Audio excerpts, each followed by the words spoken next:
Welcome to Linda's Corner. My name is Linda Bjork, and today we're going to be talking about getting more done, more sleep, and less stress by giving our to-do list to God. I'm delighted to welcome special guest Margaret Agard. Margaret is a former executive in the high-tech industry who gave up busyness and found true purpose.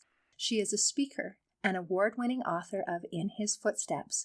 You can learn more about Margaret and her books on her website, inhisfootsteps.com, and I'll include a link in the description. Welcome, Margaret. I'm so glad that you could join with me today. Hi, Linda. I've been excited just looking through your site and looking over your books about what the joy you bring to people. Thank you. And that's what we're going to be talking about today, is bringing some joy to people and making lives more fun, get more done and more sleep. I love that. And speaking of bringing more joy, you had this little comment in your bio that made me laugh. You talked about writing and working in your home in Florida next to a lake. And then you added this little clarification, the viewing kind, not the swimming kind, because, alligators. And that just made me laugh. And so I have to ask, do you get these little alligator friends? Do they come visit your house sometimes? Oh, they haven't come up to the house, thank goodness, or we haven't seen them, but they usually travel at night, and they travel from one body of water to the next. And if you've ever flown over Florida, you see lots of water. Oh, boy. We had 3 juveniles in our tiny lake, so we hope they don't grow up without leaving. Yeah. So they migrate from lake to lake, and you kind of get this. They do. Mm-hmm. Wow. Well, I love it. So you might, not have any in your lake, and then all of a sudden you do. So, wow. Yeah. Okay, so they're all boating and fishing and viewing lakes, no swimming type lakes. Well, people who grew up in Florida assure me that they've never gotten eaten by an alligator and they swim and it's not a problem, but I don't believe it, okay? I don't believe it. Well, yes, the people who are telling you this are the survivors, at least, right? That's correct. That's funny. Yeah. That is excellent. Yeah. So you obviously didn't start in Florida. You moved there from someplace else. Right. So just lived all over. And, lived in Albuquerque for a while, working with mission work, taught in the prisons there, and lived in Alaska for a while, lived up in a native village, helped them get all their family records and online, just different things that we've done. Amazing. And now you're teaching people how to turn their to-do list over to God. Okay, so I would love to hear your story. You've been in the desert, you've been in the cold, and now you're down by the alligators. So what's your story? What took you to where you are now? So what had happened is my marriage had ended, my first marriage, and I still had children at home, have a mother of 8, and I was working in the high-tech industry. They were aged at that time 12 to 23. And so there were quite a few teenagers at home, and that takes a lot of work. You think, the teenagers, but you're going to be spending a lot of time with teenagers. And so I also was the sole financial support for that family. And, a decent income as an executive in the high-tech industry, but we were a family of 9. So, and then I decided I had moved along in the high-tech industry just because of my talent for numbers and computers, but I didn't have a degree. I had just 2 semesters left, and I would have a degree. So I went back to school. So I'm working full-time, mother of 8, going to school full-time. And I could not get it all done. I just could not figure out how to get it all done. And it didn't matter what I did. That seemed to be the thing I shouldn't have done. Like, if I worked on a paper that was due and went to class, there was a sign on the door, class is canceled, professor's sick, we'll see you Friday. Or if I finished working on some reports for a client through the high-tech industry, that client would say, oh, you know what, we don't need that report. We're completely changing how we're going to do it. And I'd be like, So I thought, how do I know what to do? I don't even know what to do, but I knew who knew.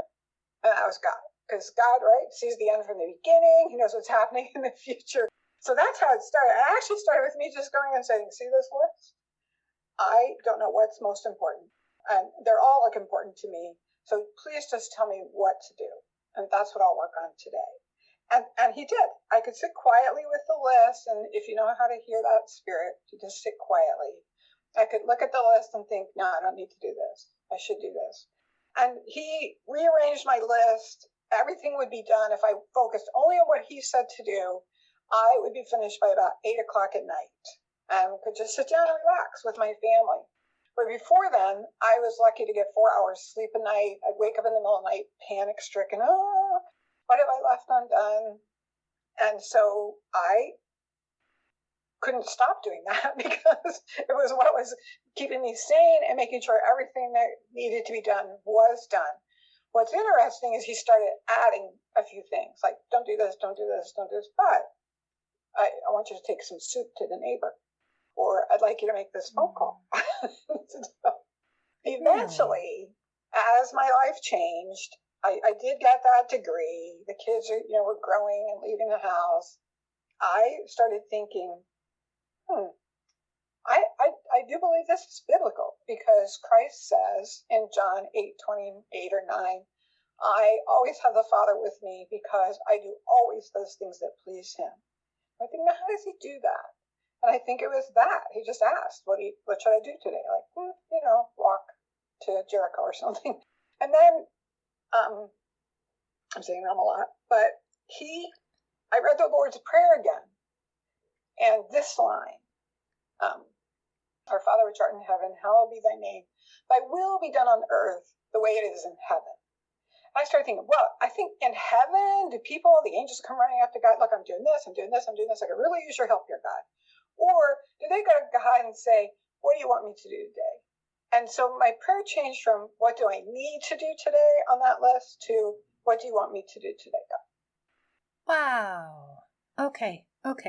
Wow, I'm going to have to unravel this for a minute because you've given me a lot of meat and I'm enjoying it and I'm chewing it in my little brain here. But I want to go back to the beginning of where you're in this situation. You're the sole provider, so you're working, you're going to school, you're trying to take care of a family, you're doing all of these things. You are working your tail off and getting very, very little sleep. And then to show up and say, oh, class is canceled or we didn't need this report. I think anyone in that situation would feel so frustrated, like I am working so hard and I feel like my efforts are not being appreciated. Do you realize how hard I'm working on this? And how beautiful that you were able to turn that over and ask for divine help to be able to work through that situation rather than just throwing up your hands and saying, I give up. I'm not going to go to school. I'm not going to or something like that. But the path that you chose to take and the source that you chose to look for was just beautiful, beautiful. So I applaud you for that.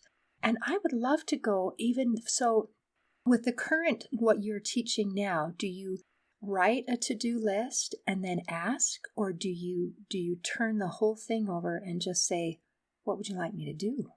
Because it sounds has evolved over time, because now, of course, I'm old enough to be retired. But sometimes we retired people, we say, well, I don't know how I ever found time to work. And I would help them with the kids and stuff. But I do generally go and say, here's what I feel like I need to get done. I can remember that I have to do laundry and there's dishes, that. And so, but I will just go also and just say, what do you say needs to be done today? And it's almost, how can I help you? He helps me so much. How can I help you? I have found that is what brought me to my true purpose. They kind of bumped me around. You know how they tell you to write a 20-year plan? Like, here's your 20-year plan, right? Where do I want to be 20 years from now and 10 years from now? Have you ever done that? Probably when I was younger, but I don't know as I've done it for a while. Yeah. And so that's what I was doing. I was kind of looking at that, and his 20-year plan was very different from mine and a whole lot better. I was like, it never occurred to me to write a book. Didn't occur to me to put it on the 20-year plan. Didn't occur to me to get remarried. There were a whole lot of things that weren't on my 20-year plan that were on God's. So I like to say he gave me the most beautiful, unexpected life I never knew I wanted until I had it. Wow, that's beautiful. So we put together our dreams, and this is what I'd like. And then when things don't turn out the way that we expected, we can either be disappointed Or hopefully we can come at it like you did and say, but it's so much better. It's interesting because, I'm not the only one who's discovered this. I had a radio show for a while, about 10 years ago. And one of the things I put out there to the people on it was, have you ever done this? And I remember a Baptist minister popped up his hand. He said, I was ready to just quit. I was burned out. And he said, I started doing that, just asking God each day, what do I have to do? What do you want me to do? And he said the same thing. I was always to finish by 8 o'clock at night, and I could just relax. And then another woman said, yeah, I was so busy at work. People are laying people off and you're doing 2 or 3 jobs. She said, I would just, every couple of hours, I would say, okay, now what do I do? Now what do I do? So I'm not the only one who's discovered this. Isn't that wonderful? I love that, because then it's more than one witness that this is a true principle, right? Because if something's true, it's going to be true for everybody. And isn't it also wonderful that we don't have to be the person who discovered something in order for it to be a beautiful thing that we can share? So I'm glad that you are sharing. And even sometimes when we have the same idea, like this person has this idea and this person has this idea and this one's sharing and this one's sharing, when you're hearing it, sometimes the way that this person says it resonates with this group of people, and the way that this person says it resonates with this group of people. And so by adding our voice, it helps reach more people, because what your message is matters. It is so important. I would love for you to teach me the nuts and bolts of how are you listening and being able to clearly understand. Because sometimes when I say my prayers or I ask for direction, it feels like I'm not sure if I got an answer or not. I'm not sure what direction, but it feels like you're getting line upon line and you just understand. And that's really cool. I actually, when I was in my early 20s, I heard someone say at church, I know you're supposed to sit down after you pray and wait and listen for God's answer. And I was like, what? What? I never thought of that. I think you just prayed, got up, went about your day. And so I went home and I said to God, I don't know how to hear your voice. I need to be taught how to hear your voice. I'm not even sure how you can teach me to hear your voice since I can hear your voice, right? That seems hard. And what happened is I had 3 experiences in a week that were very similar. I'll share just one. I was making a big pot of chili, and the thought came, invite the Jones family to dinner. And I thought, it's a Monday. They just came to dinner on Friday. That would just be weird, so I'm not going to do it. And then I'm working away on the pot of chili, and the thought comes again, invite the Jones family to dinner. And I thought again, well, no, because tonight is a night we reserve just for family. We don't have other people in. We don't get involved in sports. That's our night. And the thought came again, invite them to dinner and invite them to stay for your family time. And I thought, oh, I keep thinking this thought. Maybe this is God. Because when I argue with myself, it's over. I'm not going to do that. It doesn't come again. But it kept coming back very gently and consistently. So I did invite them to dinner. And that night they came, and we had planned a small lesson on tithing for our children to understand this whole idea of 10%. And as we were presenting the lesson on tithing, one of the husband said, I have to tell you what happened to us. We wanted to start paying tithing because we wanted the blessings promised. And we paid for a while, and then we got behind. We wanted to catch it up, but he said, my work was pretty inconsistent. We got a big check on Friday. And it was enough to catch up our tithing, but we couldn't buy food.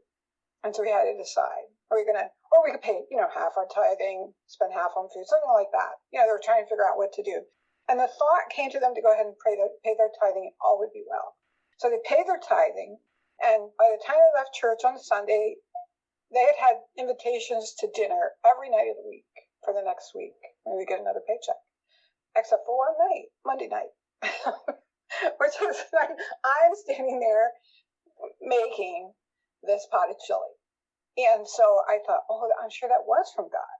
And this was a blessing from him to me to confirm it was from him. Yeah.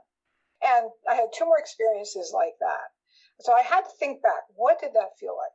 What happened? And each of the times each of the things that happened was a blessing for someone else. And so that's when I learned we are his hands. Often the way he answers people's prayers, right, is through other people. That's how many of my prayers have been answered. And so he was helping me be part of his work by doing this. So that's how I began to learn to recognize his spirit, to discern it. And one of it is it does come back. The thought keeps coming back. The second is that I have to be quiet. There has to be some quiet around so I can hear it. Journaling helps me, and of course reading the scriptures. So often after I've read and prayed, I will start to write the thoughts I'm having, and at some point I'll think, oh wait, this is God. This is him speaking to me. That is beautiful. And I also liked that you asked, I don't know how to hear you. Will you help me understand how I can hear you? And then you acted. And so that's beautiful. And putting those pieces together, that's lovely. And sometimes I think there are consistencies on the way that we hear God. And I think there are specific individual things. So it can also be, how do I hear you? That's the point. I have a friend who, it's in her dream. She's Native American, and she says to her husband, I can't give you an answer yet. I have to dream. After I dream, then I'll tell you. Because God speaks to her in her dreams, the way he did maybe to Jacob or to others, right? That is... Joseph. Was it during his... Yeah.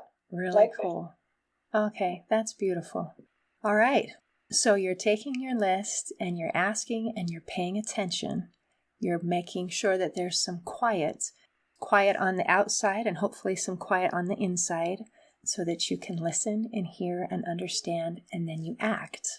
You act when those promptings come. That's beautiful.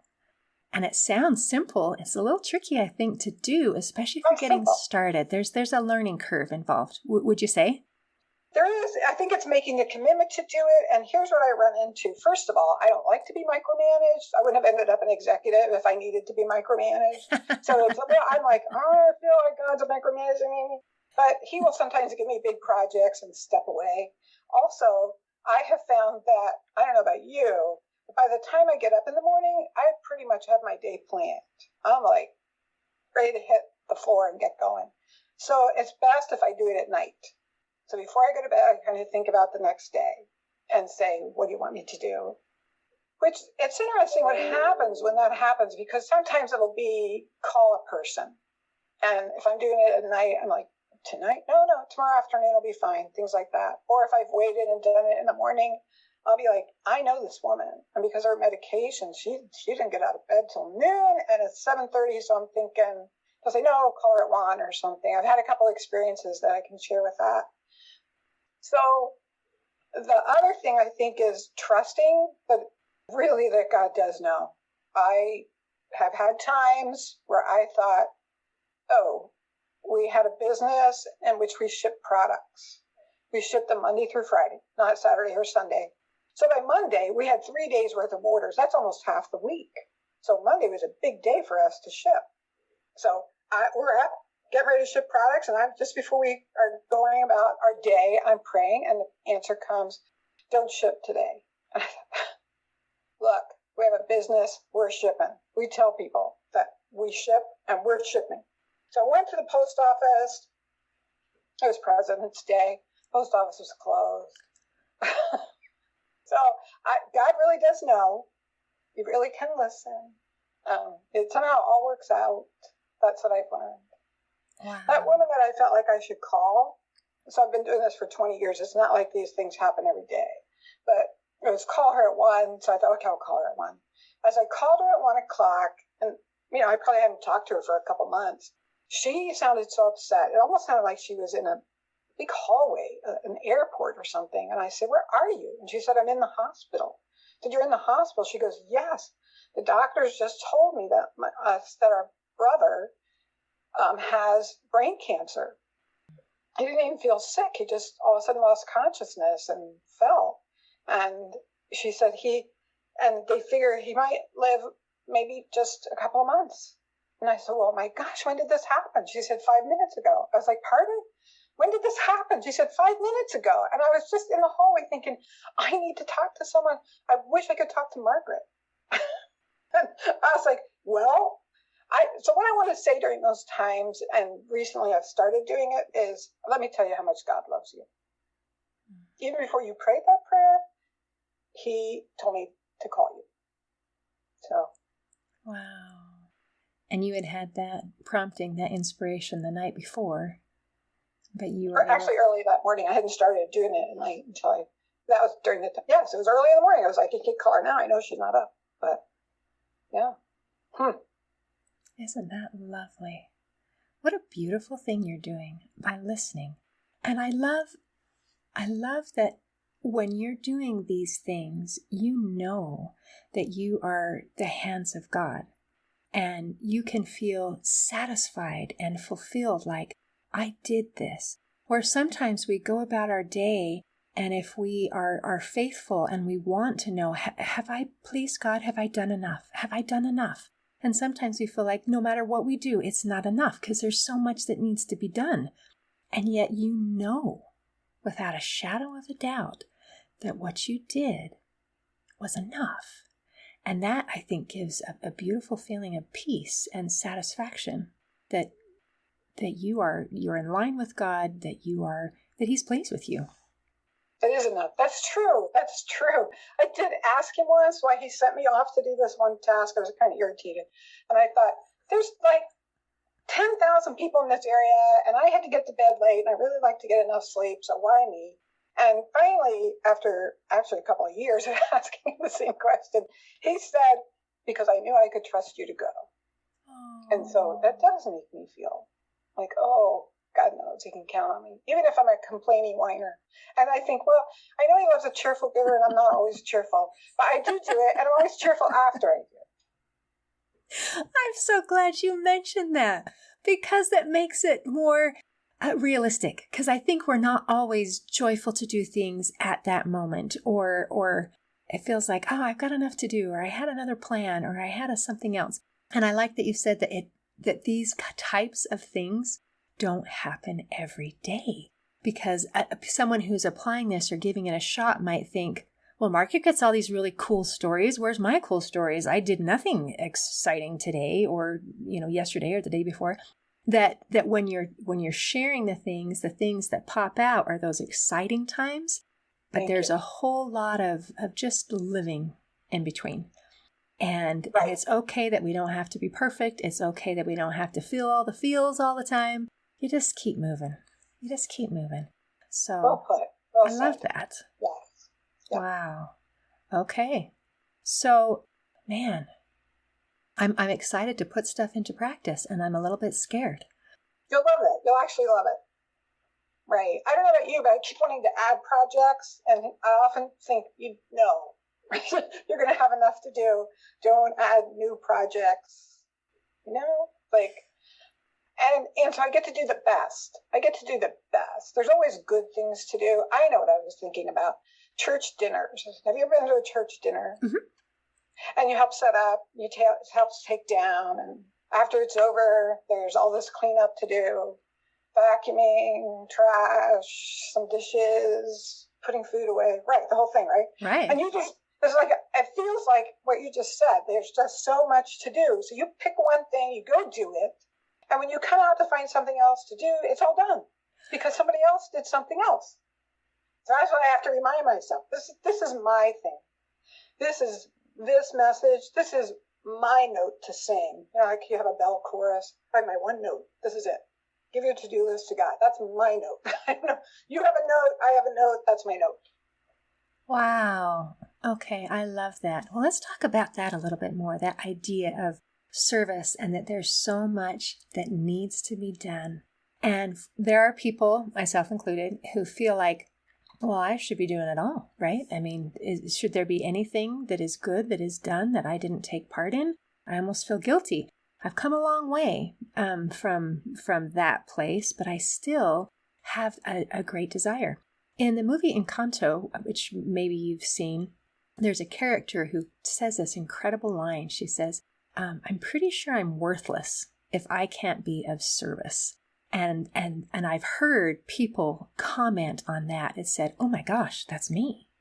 Oh my gosh, that's me. Where it feels like the service is what defines our self-worth for some of us. And to be able to know that what we do is enough, and to know that even in those moments when we're not doing anything, that we're still enough, is, I think, a very important message to be able to share.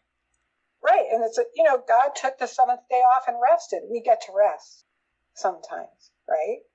And I remember one day I wanted to make a list that God would like and not have to change. So I had service on it and all these things, right?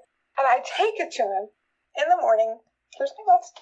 And he said, oh, that's a good list. I said, oh, thank you. And he said, would you mind changing it? Is it going to be a problem? And I thought, no, I'll change it. And I, at that time, had learned to do massage therapy, and my husband's a hard worker. And he said, I want you to take a few hours this afternoon and give your husband a really good massage. Oh. Just take care of him. He knows our families. Sometimes it's take care of your family and take care of you.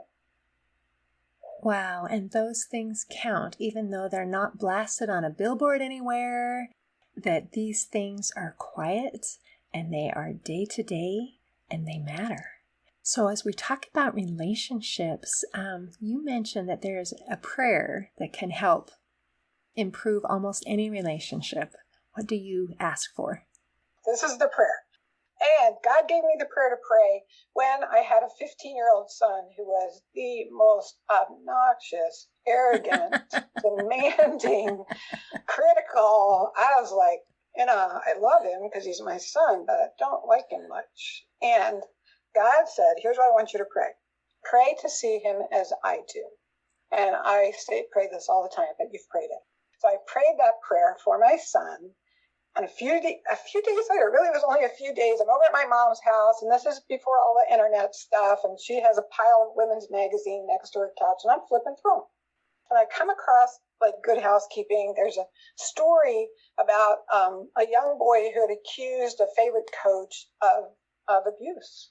And the school was all against him. There were signs all over the town and stuff. And I thought, I'm going to read that because something like that just happened in our town. And as I read it, I realized it was about our town. And he said, I was so depressed, I was suicidal because no one seemed to believe me.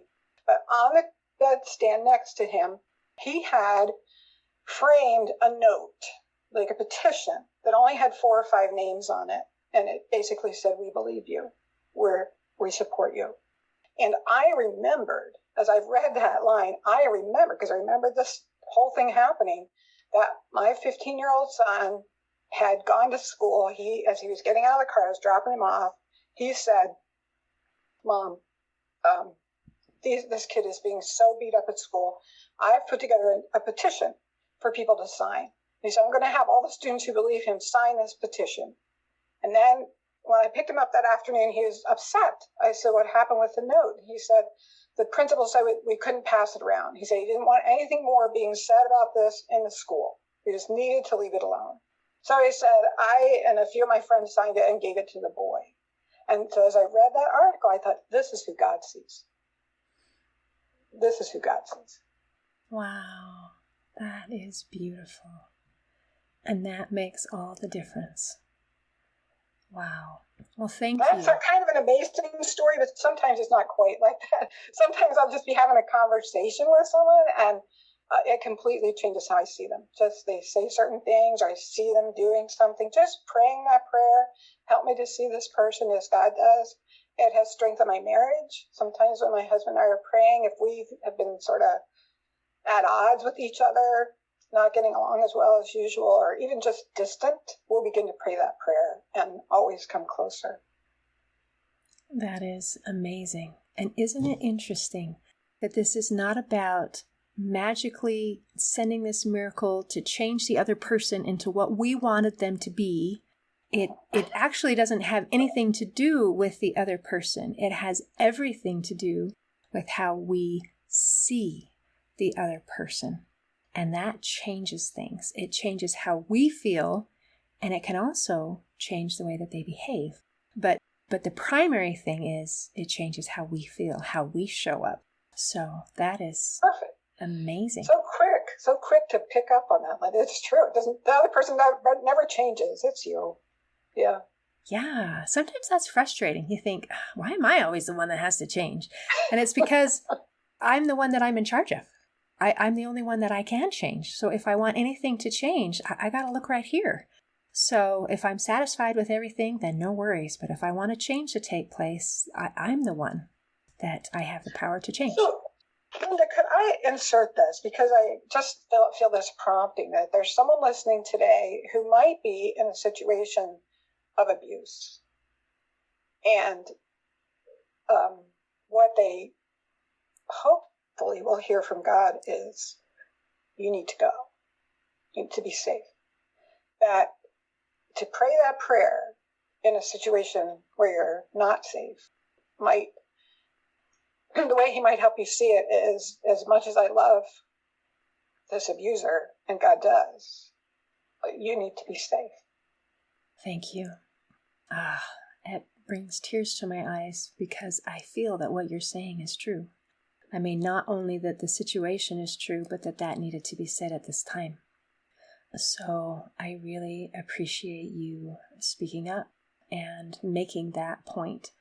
Because again, as we are talking about, we are the only person we can change. Part of that change might mean standing up for ourselves. Part of that change might be leaving. So those are things still within my power because I cannot change the way that the other person behaves. But I can change what I will accept, what I will put up with. And there are things like an obnoxious teenager that you just put up with. And there are things where it's time to leave. And that is a distinction and very important. So thank you. Thank you for bringing that up. And thank you for all the things that you've taught and reminded me of, things that I know. But I don't always do everything that I know. I am still a work in progress. So I appreciate that you've given me some things to work on today. And thank you for visiting with me today. Thank you, Linda. Thanks for having me. It's been a pleasure. In closing, I'd like to share a quote from Erin Elise. She said, "We try to fit God into our schedules, but He actually wants to be part of everything we do. Stop trying to fit Him in and start making Him the center of all that you do." Today, I invite you to reevaluate your relationship with your to-do list and your relationship with God, and see if it's time for an adjustment or perhaps a major overhaul. See you next time on Linda's Corner. Thanks for listening. If you enjoyed this episode of Linda's Corner, please share and subscribe to help us reach new listeners. I also invite you to check out my nonprofit, Hope for Healing, at the website hopeforhealingfoundation.org for free ebooks, free audiobooks, and other free resources to help increase happiness, build confidence and self-esteem, strengthen relationships, manage stress, and calm feelings of depression and anxiety. I also invite you to grab a copy of one of my books, like Crushed, A Journey Through Depression, or Amazon bestseller, You Got This, an action plan to calm fear, anxiety, worry, and stress. See you next time on Linda's Corner.